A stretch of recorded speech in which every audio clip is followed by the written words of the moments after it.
Shave the treatment area with the razor. Clear away the shaved hair.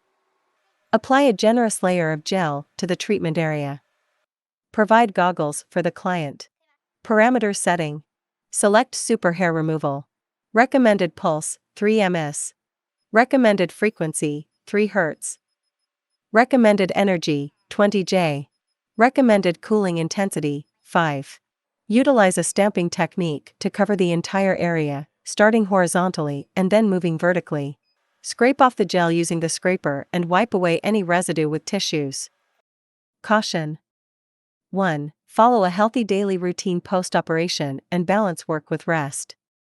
2. Avoid steam sauna, hot springs, swimming, and sun exposure for the next 7 days.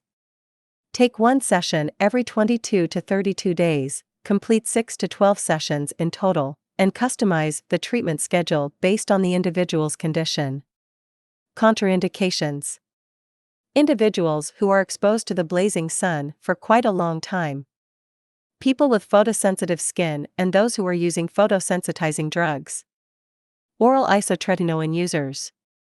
Pregnant women. Diabetic. People with keloid scars. Potential skin cancer patients.